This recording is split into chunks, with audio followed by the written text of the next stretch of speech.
इसी वक्त हॉस्पिटल से वापस आई थी और आते ही किचन में घुस गई। भाभी, मैं ऐसा करता हूँ, खाना बाहर से लेकर आता हूँ, आप तकल्लुफ़ ना करें। डॉक्टर ने आपको रेस्ट के लिए कहा है, तो मेरे ख़्याल में आपको रेस्ट कर लेना चाहिए। नोरेज़ ने झांकते हुए किचन से देखा और वो इसका चेहरा देखकर मुस्कुरा दी थी। खुशी इतनी बड़ी है कि मुझसे सब्र ही नहीं हो रहा। पूरे 5 साल, इन 5 सालों में इसके कान तरस गए थे कि वो ये खुशखबरी सुने और वलीद को सुनाए और इसकी ज़िंदगी का ये नामुकम्मल बाप हमेशा के लिए मुकम्मल हो जाए। मैं जानता हूँ आप बहुत खुश हैं। नोरेज़ दरवाजे के साथ ही टेक लगाए खड़ा हो गया। इसने सीने पर बाजू बांध रखे थे और बड़ी फुर्सत से आयमा के मुस्कुराते हुए चेहरे को देख रहा था। इसीलिए तो वलीद की मनपसंद बिरयानी बना रही हूँ और शाम एक रोमांटिक सरप्राइज़ के साथ इन्हें बताऊँगी कि वो बाबा बनने वाले हैं। सोचो तो वो कितना खुश होंगे। पिछले 10 दिनों से वलीद और इसके दरमियान जितने झगड़े हो चुके थे, आज की शाम उसे सबसे बेहतरीन हल ये लगा कि वो वलीद को इस खुशी से मुताल्लिक़ आगाह करे ताकि वलीद इसकी मोहब्बत का कायल हो जाए और वो मोहब्बत जिसकी वो हमेशा से तलबगार रही है उसे मिल जाए। 5 साल कम तो नहीं होते। और नोरेज़ कितनी देर इसकी पुश्त को देखता रहा।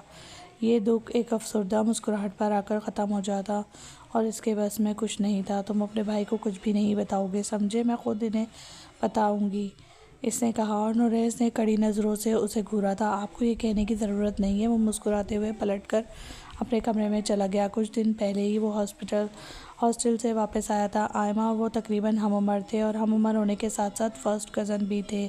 यही बात थी कि वो आयमा के साथ बहुत अटैच था शुरू से ही। लेकिन जब वलीद की शादी आयमा के साथ हुई तो वलीद की शकी तबीयत को ज़ेर गौर रखते हुए इसने आयमा से ताल्लुकात कम कर लिए। वो हमेशा उसे इज्जत से ही देखता था, लेकिन फिर भी वलीद और आयमा के दरमियान बढ़ती हुई लड़ाइयाँ, चालबाजियाँ और वलीद का बेजा शक बाहर ताल्लुकात उसे दुख में मुब्तला कर देते थे। इसके बाप ने मरने से पहले आयमा का हाथ वलीद के हाथ में देते हुए बड़ी ताकीद की थी कि वो हमेशा आयमा का ख्याल रखे और वैसे भी आयमा के बाप का हिस्सा भी वलीद के नाम था। इसीलिए आयमा चुपचाप इसका हर जुल्म बर्दाश्त कर लेती, क्योंकि जब औरत का कोई मायका नहीं होता तो उसे चुपचाप वो सब कुछ बर्दाश्त करना पड़ता है जो कभी इसने बर्दाश्त करने का तसव्वुर भी ना किया हो। नोरेज़ ने खाना अपने कमरे में ही खाया था और लैपटॉप खोलकर बैठ गया। आजकल वो जॉब्स के लिए इंटरव्यूज़ दे रहा था और उसे उम्मीद थी कि वो एक अच्छी जॉब हासिल करने में के बाद वो एक बार फिर इस घर से चला जाएगा। ना जाने क्यों उसे लगता था कि यहाँ रहकर वो इनकी प्राइवेसी को डिस्टर्ब करता है, इसीलिए यहाँ से चले जाना ही उसे बेहतर लगता था। जब तक कि इसकी अपनी कुछ ही देर के बाद गाड़ी अंदर आकर रुकी और नोरेज़ के लबों पर एक मुस्कुराहट बिखर गई। आयमा का दिल अपने कमरे में ही धड़क उठा था। इसने आज खुद को बड़ी खूबसूरती से तैयार किया था। लाइट ब्लू कलर के ड्रेस में वो दिलनशीन लग रही थी। वलीद और इसकी उम्र में तकरीबन 10 साल का फ़र्क था, लेकिन इसके बावजूद इसने वलीद के साथ अपने ताल्लुकात हमेशा बेहतरीन रखने चाहे। वो शक्ल सूरत के लिहाज से वो वलीद से ज़्यादा खूबसूरत थी, इतनी खूबसूरत कि कोई भी इस पर दिल हार सकता था। पढ़ी लिखी लड़की जो एक गसूले और अनापरस्त मर्द की दस्तरस में आकर बेमोल होती जा रही थी। ख़ुद को आईने में आखिरी बार देखते हुए इसने अपने लबों को बाहम एक दूसरे के साथ जोड़कर अपने होठों की सुर्खियों को मज़ीद गहरा किया और दुपट्टा ओढ़कर बाहर निकल आई थी। अभी वो कमरे से बाहर निकली ही थी जब उसे कमरे में दाखिल होता हुआ वलीद नज़र आया और वो वहीं रुक गई। वलीद ने जांचती हुई नज़रों से इसके चेहरे का जायज़ा लिया था। वो हसीन लग रही थी, लेकिन इसने कभी इकरार करना नहीं सीखा था, इसीलिए अगले ही पल अपनी नज़रों के ज़ावियों को मोड़कर सर झुकाकर कमरे में दाखिल हुआ और वो भी सलाम करते हुए इसके पीछे ही कमरे में आ गई। सुबह की लड़ाई के बाद तो मुझे लगा था कि फिर से तुम्हारे नाज नखरे देखने पड़ेंगे, लेकिन लगता है तुम्हारा दिमाग खुद ब खुद ठिकाने पर आ गया है। वलीद ने हमेशा की तरह गुस्से से भरी हुई बातचीत से शुरुआत की थी। वो कुछ बदमज़ा तो हुई, लेकिन शाइस्तगी से मुस्कुराते हुए इसके करीब आ गई और झुककर वलीद के रुखसार को अपने लबों से छू लिया था। जो भी था, जैसा भी था, लेकिन वलीद उसे अच्छा लगता था। आखिर वो इसका शरीक हयात था, इसके साथ ज़िंदगी का आगाज़ किया था और जिसके साथ एक बार नाम जुड़ जाए और मुसलसल इसके बारे में सोचते हुए उसे अपने दिल की बड़ी ऊंची मसनद पर बिठा लेती है। और वैसे भी इसका अब सारा सहारा ही वलीद था। वलीद ने तंज़िया मुस्कुराहट से इसका चेहरा देखा था और फिर अपनी शर्ट के बटन उतारने लगा था। मैं कल आयशा से निकाह कर रहा हूँ। इसने ये बम आयमा के सर पर फोड़ा था और वो बेयकीन से उसे देखती रह गई। इसकी ज़रूरत नहीं है वलीद, मैं हूँ ना आपकी ज़िंदगी में, आपको कभी किसी भी गम से दो चार नहीं होने दूँगी। इसने नरमी से कहा था।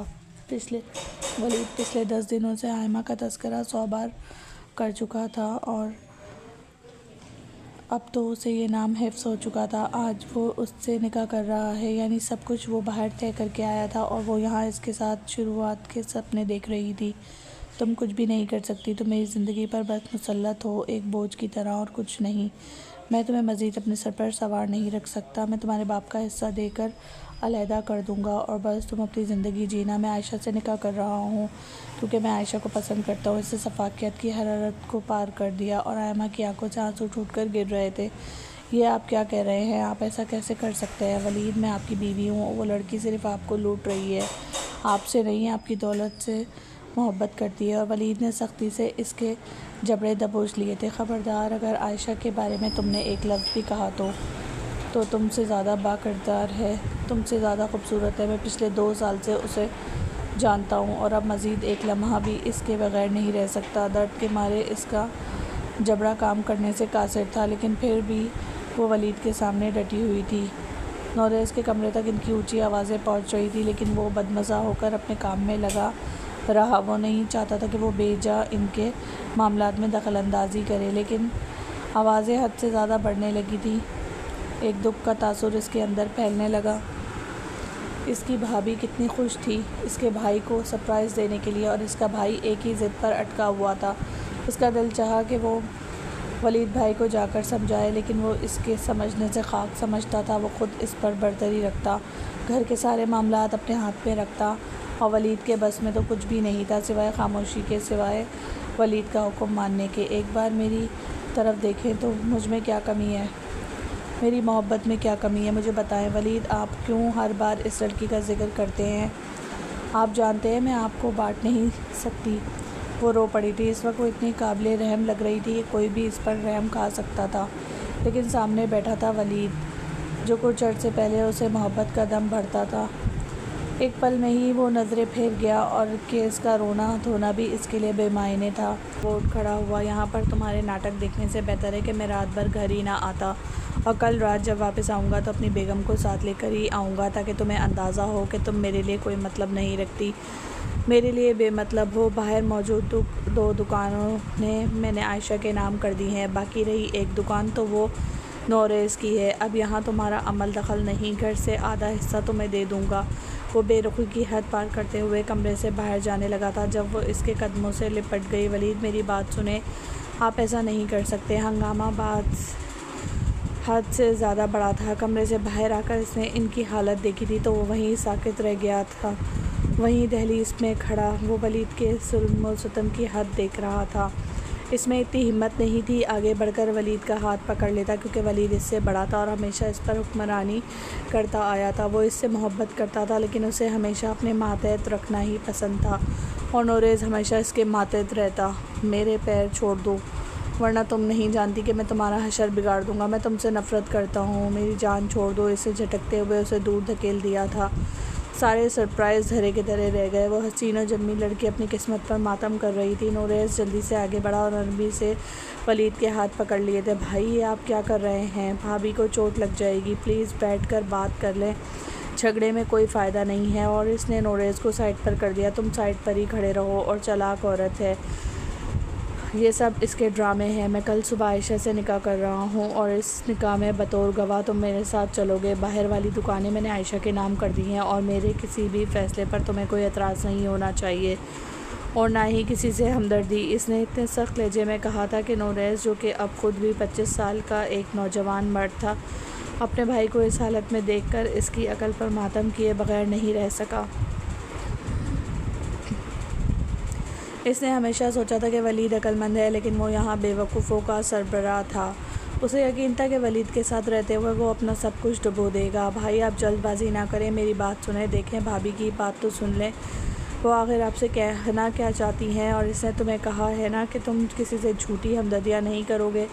नौरेज़ चुपचाप वापस पलट गया और वो एक बार फिर आगे बढ़ी थी। मैं आप पर केस कर दूँगी वलीद, अगर आप मुझे मेरा हक़ नहीं देंगे तो मैं यहाँ पर केस कर दूँगी। मैं आपको कभी भी किसी औरत के हाथों बेवकूफ़ बनते हुए नहीं देख सकती। और केस की बात पर वलीद ने सख्ती से उसे गर्दन से दबोच कर दीवार से लगा दिया था। उसे सांस लेने में तकलीफ़ हो रही थी। नोरेज़ आगे बढ़कर वलीद को दूर करने की कोशिश कर रहा था, लेकिन इंसान या शैतानी मंसूबों में अंधा हो जाता है तो सारी शैतानी ताकतें इसके साथ खड़ी होती हैं। और इस वक्त भी वो इन सबसे ज़्यादा ताकतवर था, क्योंकि उसे किसी का खौफ नहीं था, किसी रिश्ते का लिहाज नहीं था। और ऐसे लोगों की निस्बत शरीफ हमेशा कमज़ोर और डरपोक हुआ करते हैं। अगर यहाँ कोई और होता तो वो इसका मुंह सुर्ख कर देता थप्पड़ों से, लेकिन यहाँ बात यहाँ इसके बड़े भाई की थी और आयमा इसकी बड़ी भाभी थी। मेरी बात सुने वलीद, मेरी बात सुने। मैं इससे पहले कि वो तकलीफ़ की शिद्दत में हड़बड़ाते हुए अपनी बात मुकम्मल करती, जब वलीद ने उसे दबोचते हुए अपने करीब कर लिया, तो मगर मेरे और आयशा के दरमियान रुकावट बनोगी तो मैं पहले ही ये रुकावट ख़त्म कर दूँगा। मैं तुम्हें अभी और इसी वक्त तलाक देता हूँ, तलाक देता हूँ, तलाक देता हूँ। अब तो निकल जाओ मेरे घर से, अब तो जान छोड़ दो मेरी। अब तो मैंने तुमसे अपना नाम भी जुदा कर दिया है। जहाँ औरेस वहीं साख्त रह गया था, वहीं आयमा से सख्ती उसे देखती रह गई। इसके लब बुरी तरह काँप रहे थे, आँखों से आंसू टूट टूट कर गिर रहे थे और बिखरे हुए बाल वो काबिले रहम लग रही थी। वो चुपचाप वहीं फर्श पर बैठ गई। सब कुछ ख़त्म हो गया। इस शख्स ने आज इसके नाम की इस नाजुक डोर को भी काट दिया था, जिसके बलबूते वो यहाँ ज़िंदगी गुजार रही थी। इसका था ही कौन? वलीद का जुल्म अभी यहीं ख़त्म नहीं हुआ था। इसने बाजू से दबोचते हुए उससे खुद से दूर धकेला। निकल जाओ अब मेरे घर से, मेरी और आयशा की ज़िंदगी बर्बाद ना करो। मेरे सर पर मुसल्लत रहकर यहाँ सिर्फ बोझ बनकर बैठी हो। आज तक मुझे औलाद तो दे नहीं सकी, तो और इसके धकेलने पर वो लुढ़खड़ाते हुए सीढ़ियों से नीचे गिरी थी। नोरेज़ के भागने तक इसका पाँव बुरी तरह फिसला था। वो अपना तवाज़न बरकरार नहीं रख सकी और इन सीढ़ियों से नीचे गिरी। चंद ही सीढ़ियों पर नोरेज़ ने उसे काबू कर लिया था, लेकिन वो तकलीफ़ की शिद्दत से वो इस कदर ज़्यादा थी कि वो चीख ही नहीं पा रही थी। और ऊपर खड़ा वलीद हैरत से उसे देख रहा था। उसे अंदाज़ा नहीं था कि वो गिर जाएगी। उसे खुद से दूर धकेलना चाहा था, लेकिन फिर भी इसने जुल्म किया था और इस जुल्म का हिसाब उसे पल पल चुकाना था, क्योंकि जब इंसान जुल्म की इंतहा को छूता है तो इसका मुकाफ़ात इसी रोज़ शुरू हो जाता है, जिस रोज़ वो अपने जुल्म की आखिरी हद को छू ले। और इसके साथ भी कुछ ऐसा ही हुआ था। नोरेज़ ने उसे सहारा देकर खड़ा किया, लेकिन वो खड़ी होने के काबिल नहीं थी। अपने पेट पर हाथ रख के वो मुसलसल चीख रही थी। अभी सिर्फ कुछ ही दिनों का हमल था, सिर्फ 20 दिनों का। और इस शख्स ने अपनी पहली औलाद, जो इतने मिन्नतों और मुरादों से मांगी गई थी, जो इस लड़की की ज़िंदगी को मुकम्मल कर देने का आखिरी सहारा थी, इससे पीछे आंखों से वलीद के चेहरे को देखा था और फिर इसकी आंखें बंद होती चली गईं। ये आपने क्या किया है भाई? खुदा का खौफ नहीं है आपको? आपने अपनी ही औलाद का नुकसान किया है। और इसकी इस बात पर वलीद बेयकीनी से 2 कदम आगे बढ़ा। क्या मतलब है तुम्हारा? मेरी औलाद क्या कहना चाहते हो नोरेज़? वो चिगाड़ते हुए सीढ़ियों से उतरा था, लेकिन इससे पहले ही नोरेज़ आयमा को उठाकर गाड़ी की जानब दौड़ा था। यानी वो माँ बनने वाली थी और ये बात इससे छुपाई गई थी। अब भी वो अपनी बात पर कायम था। उसे इस बात के बारे में बताया नहीं गया। ज़िद पकड़ते हुए वो आखिरी बार भी इसके साथ हॉस्पिटल नहीं गया और नोरेज़ के साथ उसे अकेला छोड़कर ख़ुद कमरे में चला आया। आज दिन में उसे कॉल आई थी कि आयमा की तबीयत ख़राब है और आयमा इस बात पर इसरार कर रही थी कि वो आए और उसे डॉक्टर के पास ले जाए, लेकिन इससे साफ़ लफ्ज़ों में कह दिया कि तुम नोरेज़ के साथ चली जाओ, मैं नहीं आना चाहता और ना ही आ सकता हूँ। इसके साथ इनकार पर वो चुपचाप कॉल काट गई और फिर नोरेज़ उसे लेकर हॉस्पिटल गया था। इसके बाद इसी वलीद का दिमाग इस वक्त मुकम्मल झंझलाया हुआ था। तार से तार जोड़ते हुए वो बात की हद तक पहुँच रहा था और एक पल के लिए इसके दिल में दुख हुआ कि इसने अपनी औलाद का नुकसान तो नहीं कर दिया। लेकिन फिर अगले ही पल वो सर झटक कर मोबाइल उठाकर आयशा को सारी तफसील बताने लगा। हंगामा, आयमा को तलाक और इसका माँ बनना। और आयशा तो इस बात पर ही बिदक गई थी। यानी तुम अभी तक इसके साथ ताल्लुकात में थे? मैंने तुमसे कहा था कि तुम इसके साथ कोई राब्ता नहीं रखोगे, इसका कोई हक़ नहीं है तुम पर। और अब बारी थी आयशा को समझाने की और ये काम बखूबी कर सकता था, इसीलिए हर एक चीज़ को पस पुश डालकर अब आयशा से मगज़मारी कर रहा था। वो उसे लेकर करीबी हॉस्पिटल में आ गया था। डॉक्टर को इमरजेंसी का बोलकर इसने फ़ौरन ही आयमा को एडमिट करवा दिया। आयमा होशो हवास से बेगाना हो चुकी थी। डॉक्टर्स ने कुछ पेपर साइन करवाया और वो निहायत मुश्किल कंडीशन से गुज़र रहा था। इसके पास कोई रास्ता नहीं था। बाबा का इंतकाल चंद साल पहले हो गया और सारी हुक्मरानी वलीद के हाथ में आ गई। हालांकि जब तक बाबा ज़िंदा थे उन्होंने हमेशा हर एक को जोड़ कर रखा, और शायद इनकी यही सबसे बड़ी गलती थी। जब आयमा ने इनकार किया था कि वो वलीद से शादी नहीं करना चाहती बल्कि अभी पढ़ना चाहती है, तो उन्होंने सिर्फ इसीलिए वलीद को कायल किया कि वो आयमा से निकाह करे ताकि आयमा हमेशा महफूज हाथों में रहे, और अगर वह इंतकाल भी कर जाएँ तो इन्हें ये चीज़ अधूरा छोड़ने का मलाल ना हो। उन्होंने अपने जीते जी जो रिश्ता कायम किया था वो अब तबाही के जिस दहाने पर खड़ा था वो ख़ुद इस बात से नावाकिफ़ थे, और हमेशा ऐसे ही हुआ है। लड़कियां हमेशा रिवायत की ज़िद में आ जाती हैं। बड़े अपने इत्मीनान के लिए इन्हें ऐसे हाथों में सौंप देते हैं जो हाथ इनकी गर्दन तक पहुंचकर इनके शेर रगों को काट देते हैं, और फिर वो सारी ज़िंदगी फड़फड़ाती रह जाती हैं तब तक जब तक कि इनकी जान नहीं निकल जाती। इस रोज़ इनके जिस्म को आज़ादी मिलती है, लेकिन इस रोज़ इनकी रूह कब्ज़ कर ली जाती है। इस रोज़ एक नहीं बल्कि दो खसारे हुए थे। एक तरफ से तो वलीद की ज़िंदगी से वो मुकम्मल तौर पर बददखल हो गई, और दूसरी तरफ इसके पेट में पलती हुई नन्ही जान जिसके अभी बुनियादें कायम हुई थी वो भी इसके साथ छोड़कर हमेशा के लिए रुखसत हो गई, और वो एक बार फिर खाली हाथ रह गई। जब उसे होश आया था तो वो चीख चीख कर रोई। पूरी रात होश से बेगाना रही, और अगले दिन दोपहर वलीद ने 1 मिनट के लिए भी पलट कर नहीं देखा था कि वो किस हाल में है, ज़िंदा या मर चुकी है, जबकि उसे यकीन था कि वलीद अब तक तो आयशा से निकाह कर चुका होगा। वो चीख चीख कर रोती रही, और इस रोज़ वो आखिरी बार नाजुक कली बनकर रोई थी। इसके वजूद में बदले की वो आग पैदा हो गई जिसने इस नाजुक डरपोक औरत को हमेशा के लिए मार दिया।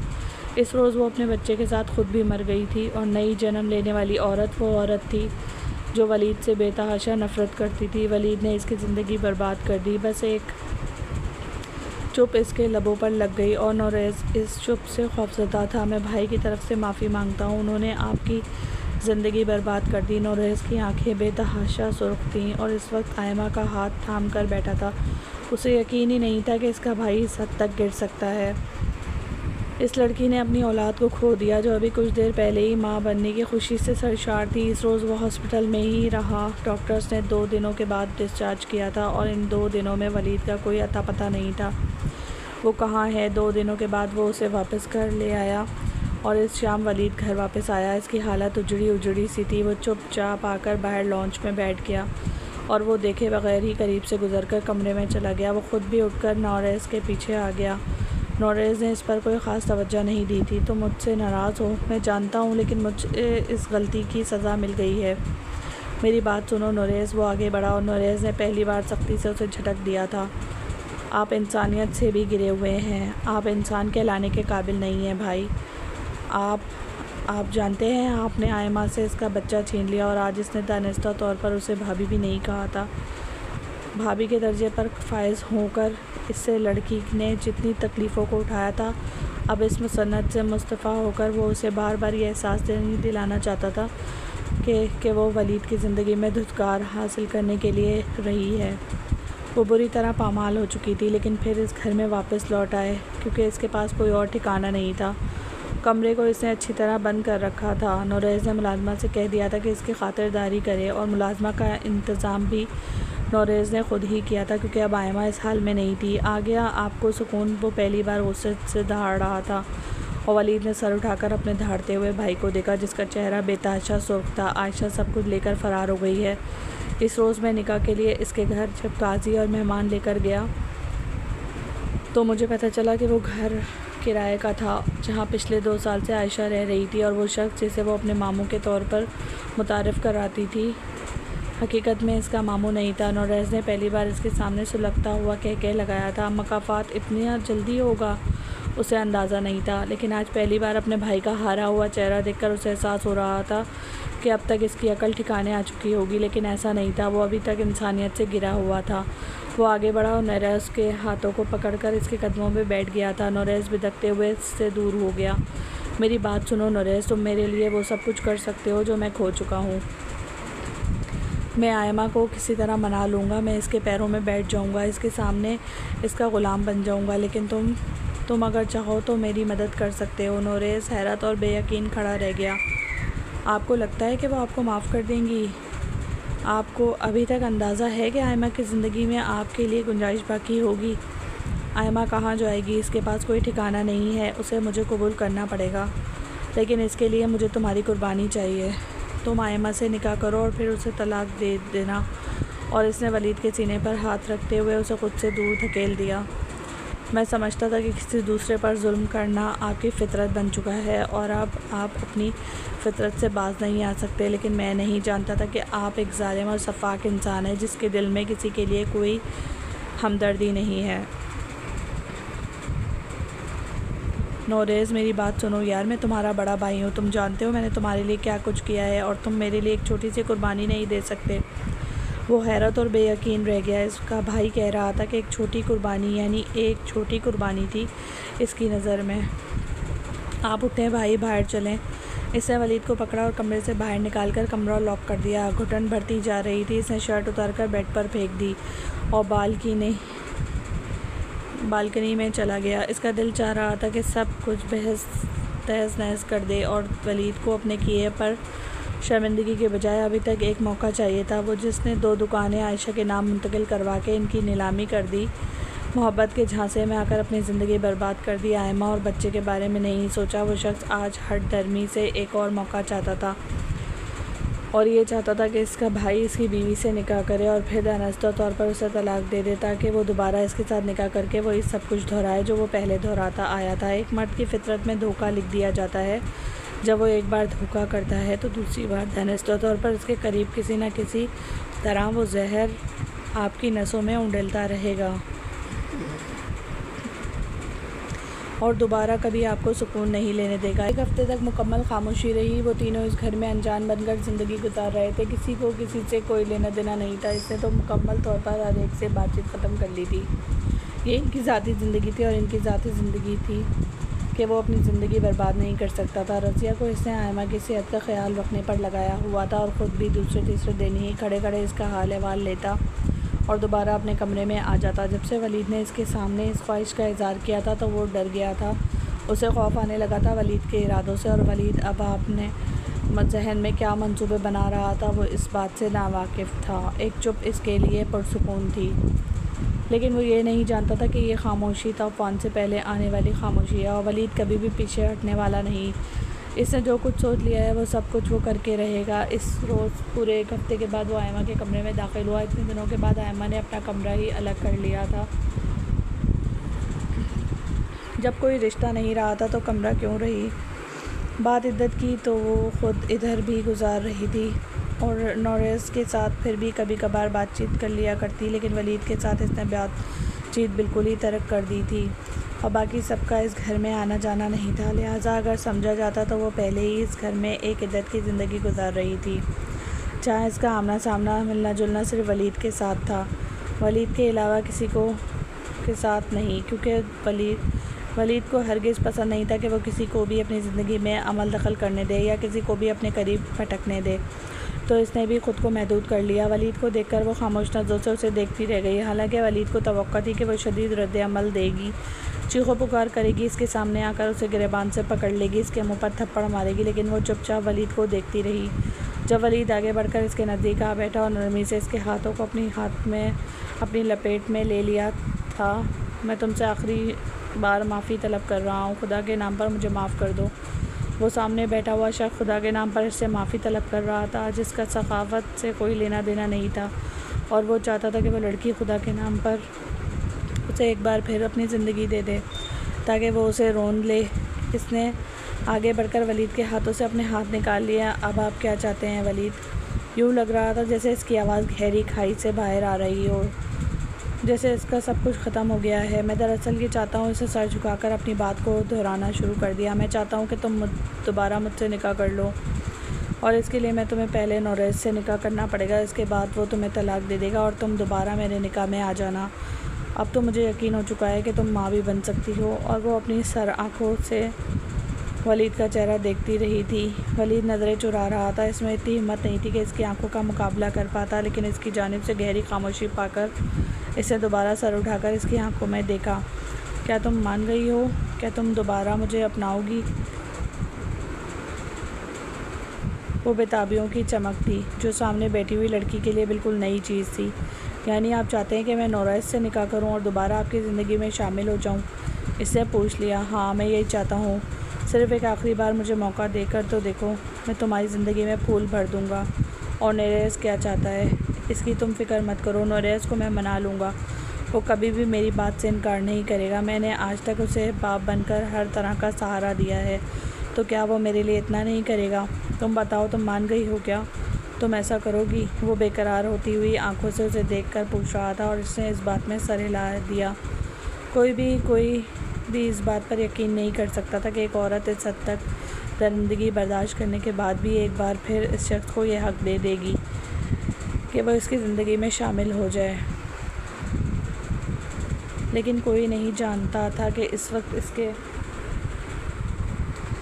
इसके जहन में क्या चल रहा है। वो सामने बैठी हुई लड़की तो इसी रोज़ मर गई थी जिस लड़की से वलीद का ताल्लुक़ था। एक माँ थी जिससे इसका बच्चा छीन लिया गया। एक औरत थी जिसके हक़ में कोताही की गई। एक 25 साला बेज़रर और लड़की जिसने अपने ख्वाबों को जीना सीखा भी नहीं था और इसके ख्वाबों को रोन दिया गया। वो सिर्फ 20 साल की उम्र में इस शख्स की ज़िंदगी में आई थी और फिर अपना बुढ़ापा तक इसके साथ तस्वर कर लिया। लेकिन वो नहीं जानती थी कि दरमियान में आकर पूरी कहानी बदल दी जाएगी।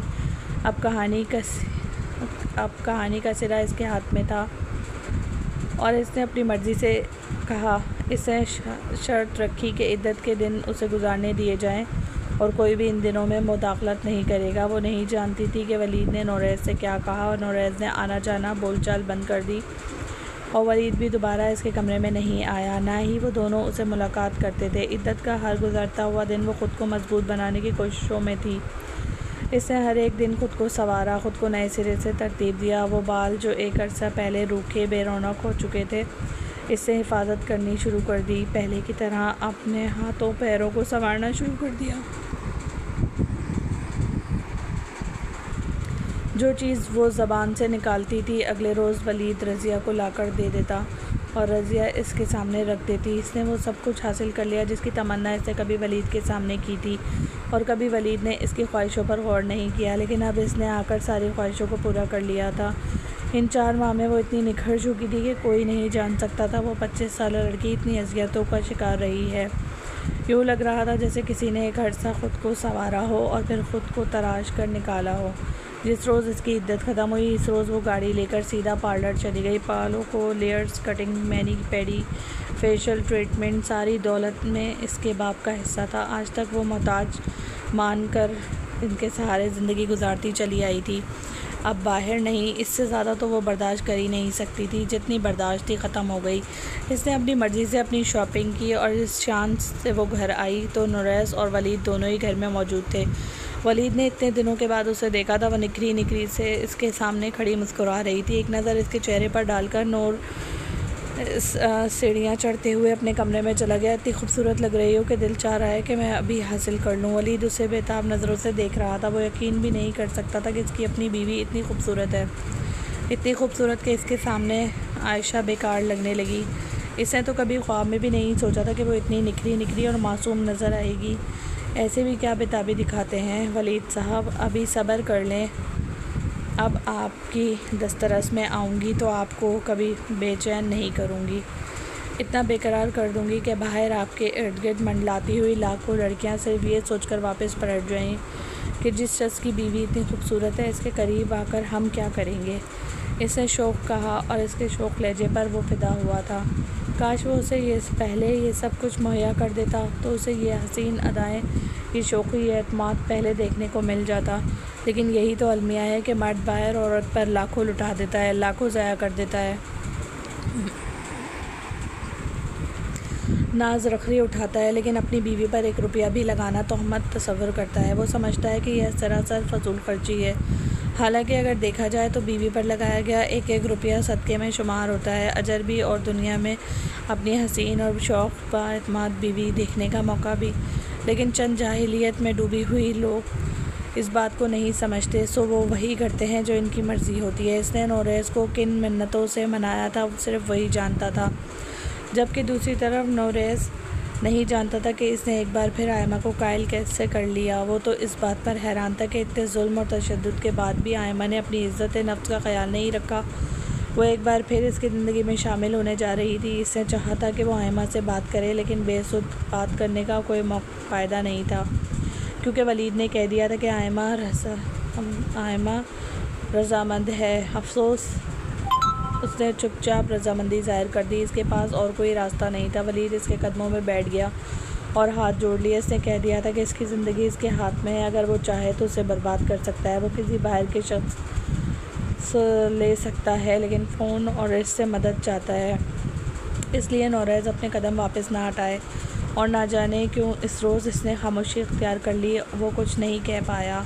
हालांकि इसे सोच रखा था वो साफ साफ मुकर जाएगा, ये घर छोड़कर चला जाएगा, लेकिन इस रोज़ वो सिर्फ़ एक खामोशी और इसकी खामोशी को इकरार तस्वुर कर लिया गया। इस शाम इन दोनों का निकाह रखा। निकाह से पहले आयमा ने ख़ुद अपने लिए शॉपिंग की थी। ऑफ वाइट कलर के शरारे में इसने अपने हाथों से अपना मेकअप किया और ख़ुद को सजावट देकर बेइंतहा हसीन बना डाला था। निकाह से कुछ देर पहले वलीद जब इसके कमरे में दाखिल हुआ तो उसे देखकर साकित रह गया।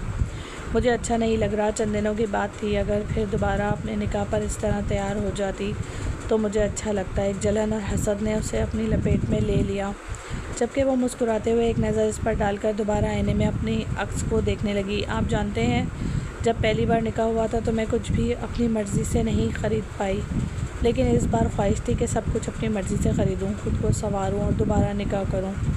आपके साथ जिस रोज़ निकाह करूँगी, इस रोज़ तो मेरी साजिद हज देखने लायक होगी। आपकी तो आंखें चंदिया जाएंगी। वलीद अपनी खूबसूरत तराशीदा लबों को मुस्कुराता हुआ छोड़कर वो वलीद को मज़ीद हैरत का शिकार कर गई। वो चुपचाप कमरे से बाहर चला गया और इसने एक तेज़िया निगाह इसकी पुश्त पर डाली थी। तुम क्या जानते हो ए मेरे बारे में? मैं तुम्हारे साथ वो करूँगी कि तुम ज़ेर ज़मीन दफन होने के काबिल भी नहीं रहोगे। वलीद, तुमने मेरी ज़िंदगी बर्बाद की है और अब अपने हाथों से अपनी ज़िंदगी को बर्बाद होता देखोगे। तुम क्या समझते हो किस्मत में एक मौका दे देगी? बिल्कुल नहीं। तंज़िया मुस्कुराहट से सोचते हुए इसने घूंघट उठाकर अपने चेहरे पर डाल लिया। कुछ देर के बाद उसे बाहर लाकर नौरेज़ के पास बिठा दिया गया। कोई ज़्यादा लोग नहीं थे, बस चंद ही लोग थे जो कि वलीद के दोस्त थे और इसके गहरे दोस्त, जिन्हें वो अपने इस फ़ैसले में शामिल कर सकता था। निकाह के बाद उठकर वो खुद ही नौरेज़ के कमरे में चली गई। इस वक्त वो बेड पर शरारा फैलाए बैठी थी जब वलीद कमरे में दाखिल हुआ। यहाँ पर तुमने उसे अपने हुस्न के जादू नहीं दिखाने, बस एक रात गुजारनी है किसी तरह, और अगली सुबह वो तुम्हें छोड़ देगा। मैं नौरेज़ से बात कर चुका हूँ। आयमा, प्लीज़ मेरा ख्याल रखना। तुम जानती हो मैं तुम्हें अंदेशा हूँ कि नौरेज़ उसे देखने के बाद हर दर्मी पर उतर आएगा, लेकिन उसे यकीन था कि नौरेज़ ऐसा कुछ नहीं करेगा, क्योंकि इसने अभी तक तो आंखें उठाकर आयमा को देखा ही नहीं था। आयमा के लिए इसके दिल में जो हैसियत थी वो किसी से ढकी छुपी नहीं थी। नौरेज़ इस कमरे में दाखिल हुआ तो अजीब व गरीब सा माहौल था। वो समझ नहीं पाया उसे क्या करना चाहिए। सामने ही वो बेड पर अपने हुस्न के जलवे बिखेर रही थी, जिस पर एक नज़र डालने के बाद वो इसके करीब आकर बैठ गया। मैं नहीं जानता था कि आप रज़ामंद हो जाएंगी। वो दोनों हम उम्र थे, बस वो उसे आप कहकर मुखातिब करता क्योंकि वो इसके लिए काबिल इज़्ज़त थी। आप जानते हैं ये सब कुछ मेरे लिए कितना मुश्किल है। और आयमा को सुलगता हुआ लम्स उसे अपने कंधे पर महसूस हुआ। नौरेज़ ने सख्ती से आंखों को मीच लिया। आयमा ने इस घरों को अपनी जानिब मोड़ दिया था। वो बड़ी गहरी नज़रों से नौरेज़ का चेहरा देख रही थी, जो बेतहाशा सुर्ख हो रहा था। और फिर नौरेज़ ने नज़रें उठाकर इसकी आंखों में देखा, जहाँ क्या कुछ नहीं था, हकीकत की बुनियाद को ही लपेटे हुए ख्वाब जो एक बार फिर जागने की तवक्को रखते थे। न जाने इन आँखों का खुमार कैसा था। वो बस उसे देखती रही और फिर इसके करीब होकर इसके कान में हल्की सी सरगोशी की थी। हो सकता है ये मौका तुम्हारे लिए ना हो, लेकिन ये मेरे लिए एक मौका था जब मैं अपनी ज़िंदगी के बारे में कोई फ़ैसला ले लेती और मुझे ये फ़ैसला ठीक लगा, सो मैंने चुपचाप इकरार कर लिया। नौरेज़ ने क्या कुछ सोचकर आया था, लेकिन यहाँ सारा मामला ही उलट पड़ गया। इसकी धड़कनें बेतरतीब हो रही थी। वो ख़ुद भी जवान मर्द था, कब तक अपने जज्बात पर काबू रख सकता था। दिल की हालत अजीब हो रही थी और आयमा इसके बेतहाशा करीब थी। इसके वजूद से उठने वाली खुशबू थी और अगली पल आयमा ने नरमी से इसके चेहरे को थाम कर नौरेज़ का दिल धड़कना भूल गया। दिल साकित रह गया। आयमा के लम्स उसे अपने लबों पर बिखरता हुआ महसूस हो रहा था और इसने सख्ती से आयमा को पुश्त से थाम लिया। वो इस वक्त एक दूसरे में गुम होते चले जा रहे थे। वो नहीं जानते थे कि बाहर वलीद की क्या हालत है। वो सर था, पैर सुलग रहा है। वो ये वक्त कैसे गुजार रहा है, लेकिन इनके लिए ये ज़रूरी नहीं था। वो आहिस्ता आहिस्ता आयमा को ज्वेलरी से आज़ाद कर रहा था और आयमा अपने सरकते हुए लबों से इस पर मेहर छोड़कर नरमी से उसे समेट रही थी। इस वक्त वो खुमार की इंतहा पर था जब आयमा ने अपना हाथ नरमी से इसकी उंगलियों में फंसाया और एक गहरी निगाह इसके चेहरे पर डाली थी। क्या वो हाँ, अगर आप मुझे सारी उम्र के लिए मैसर आ जाएं।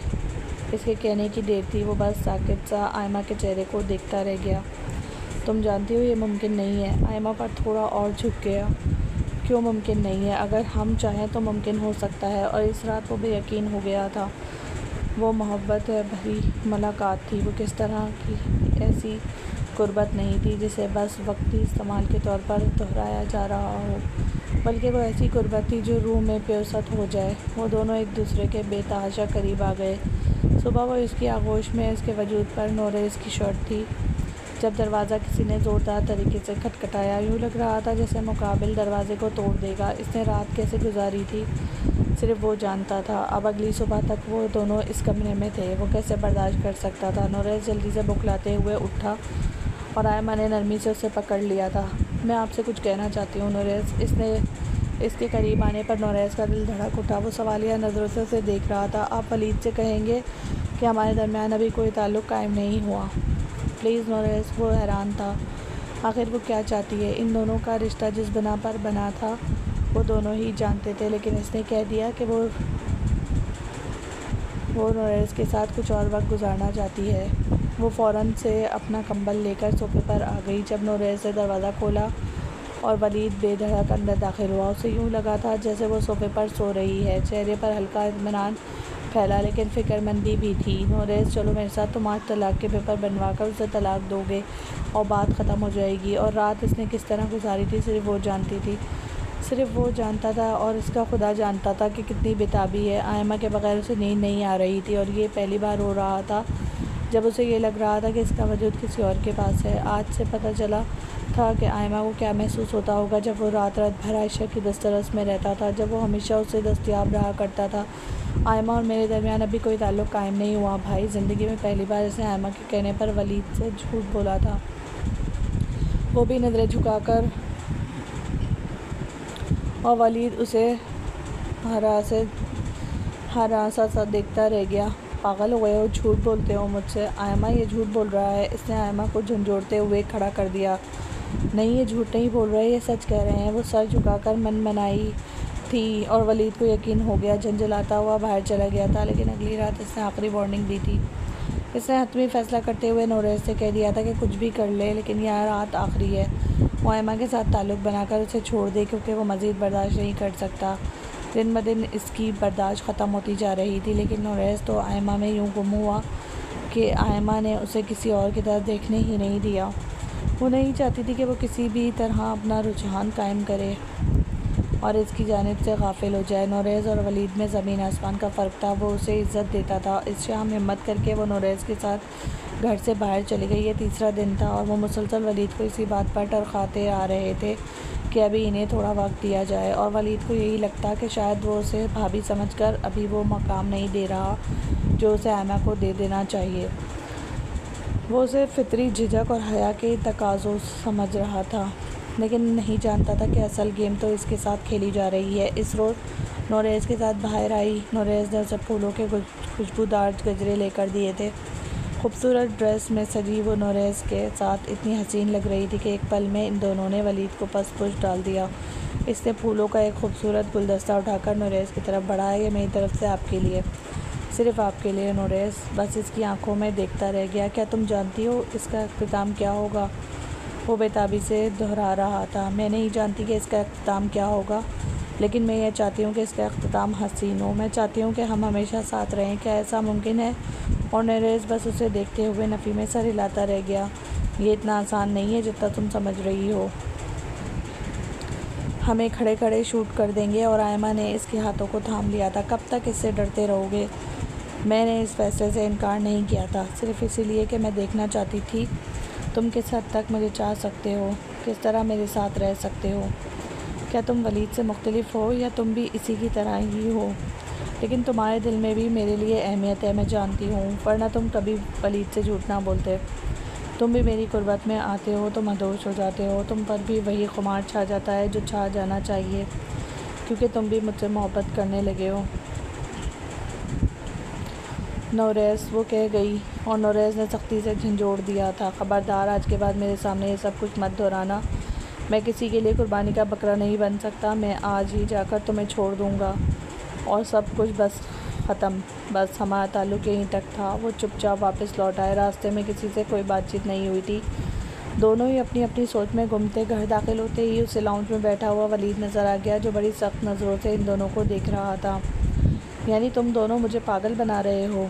वो सीधा आकर नोरेस के सामने खड़ा हो गया था और नोरेस नज़रें झुका गया। मैंने तुमसे कहा था कि मैं इस सिलसिले में सिर्फ़ तुम पर एतमाद कर सकता हूँ, लेकिन तुमने क्या किया। वलीद का लहजा बेइंतहा सख्त था। वो बेहद बरहमी से बात कर रहा था और फिर इसने आगे बढ़कर आयमा को झंझोड़ डाला। इसीलिए तुम्हारे रंग ढंग ही नहीं डाले हैं, मुझ पर नहीं तो मेरे भाई पर अपना कब्ज़ा कर लिया। तुम जैसी चालाक और चालबाज औरतें ऐसे ही किया करती हैं, इसीलिए तुम इस निकाह के लिए रजामंद हो गई थी।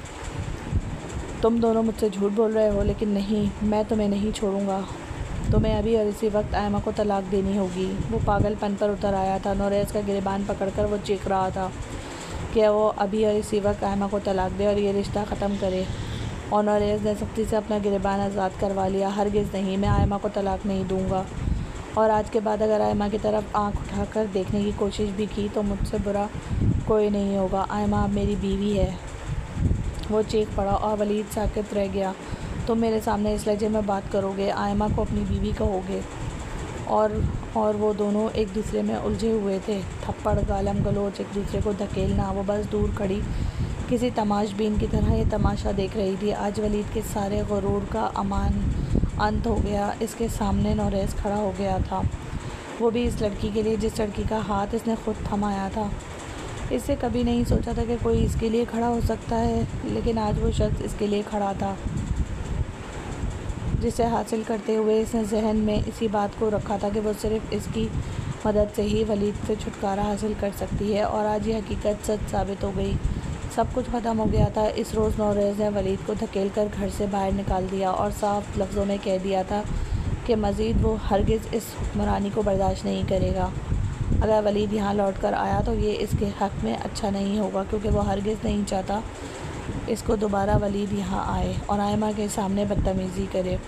इसने आयमा से भी बातचीत तर्क कर दी थी। शायद उसे ऐसा दिमागी झटका लगा था कि वो बेकाबू हो गया था। उसे ये भी समझ आ रही थी कि आयमा ने सारे ताल्लुकात इसके साथ क्यों बनाए, लेकिन फिर भी यहाँ वलीद गलत था और वो उसे मज़ीद गलती नहीं करने दे सकता था। वो आयमा के हक़ में खड़ा हुआ था, लेकिन इस रात इसने आयमा को भी झंझोड़ते हुए ख़ुद से दूर धकेल दिया था। तुम अगर ये समझ रहे हो कि मैं सब कुछ तुम्हारी ज़ात के लिए कर रहा हूँ, तुम्हारे बहकावे में आकर कर रहा हूँ, तो ये हरगिज़ नहीं। अगर मैंने तुम्हें अपने हक़ में वफ़ादार नहीं पाया तो मैं तुम्हें खड़े खड़े छोड़ दूँगा। मैं सिर्फ़ इतना नहीं कर सकता कि दोबारा वही गलती दोहराऊँ जो बाबा ने दोहराई थी। इससे वलीद से सब कुछ अलग कर लिया। इसमें सारा हिस्सा इसका अपना था, क्योंकि वलीद तो पहले ही अपना सब कुछ आयशा के नाम कर चुका था। इसके हिस्से में कुछ नहीं आया। वो पुलिस तक भी गया और रसाई हासिल करने की कोशिश की, अपने ताल्लुकात इस्तेमाल किए, लेकिन नोरेस डटकर खड़ा रहा और बिलाखिर वलीद को हार माननी पड़ी। इसे सिर्फ धमकी दी थी। इसके सामने सीना तान कर खड़ा हो गया। इसे सारे लफ्ज़ों में कह दिया कि इसकी धमकियों से डरता नहीं है। जबकि रही बात आयमा की, तो आयमा ने भी चुपचाप खामोशी इख्तियार कर ली। वो नहीं चाहती थी कि वह ज़बरदस्ती इसके सर पर मुसल्लत हो जाए। ठीक है, इससे वलीद जैसे शख्स से उसे रिहाई दिला दी थी, लेकिन वो ये नहीं चाहती थी कि इसकी खातिर अपनी ज़िंदगी बर्बाद कर ले। अगर इसका इंटरेस्ट किसी और में था, वो किसी और को अपनाना चाहता था तो अपना ले। सो इसने चुपचाप हार मान ली। अगर मर्द एक बार फिर इसकी किस्मत में नहीं था तो ये इसकी किस्मत की ख़राबी थी, लेकिन खुदा गवाह था कि इसने इस बार सच्ची नीयत से जी जान लगाकर कोशिश की थी कि नोरेस इसका बन जाए, लेकिन और इसकी बरहमी पर फिर खामोशी अख्तियार करते हुए साइड पर हो गई। कभी कभी इज़्ज़त नफ्स को अपना लेना चाहिए। ज़िंदगी चाहे जितने ख़सारे में जा रही हो, लेकिन अपनी इज़्ज़त नफ्स का दामन थाम कर चुपचाप एक साइड पर खड़े हो जाएं। और तमाशबीन की तरह ज़िंदगी को तमाशा करता हुआ देखते रहें। जिस रोज़ अपना तमाशा रोक लेगी, इस रोज़ इत्मीनान कर लेना कि सफ़र यहीं तक था और यही तुम्हारी तकदीर में लिखा हुआ था। तो अगर कुछ तुम्हें हाथ पाँव मारने से भी हासिल नहीं हो रहा तो उसे दस्तबरदार हो जाना ही बेहतर है। और वो भी दस्तबरदार हो गई, जबकि दूसरी जानिब नौरेज़ से अलग रहकर भी इसकी जानिब मुकम्मल तवज्जो दिए हुए था। वो बड़ी बारीक बीनी से इसकी एक एक बात को ज़ेर गौर ला रहा था और बिलाखिर इस रोज़ उसे यकीन हो गया कि वो वाकई इसके साथ मुखलिस है और ज़िंदगी आयमा के साथ गुजारने में कोई हर्ज नहीं। इस रोज़ वो ख़ुद इसके कमरे में गया था। तकरीबन 3 हफ़्तों के बाद वो दोनों एक दूसरे के आमने सामने खड़े थे, वरना तो वो हमेशा ही खाना लगाकर चुपचाप अपने कमरे में चली जाती है।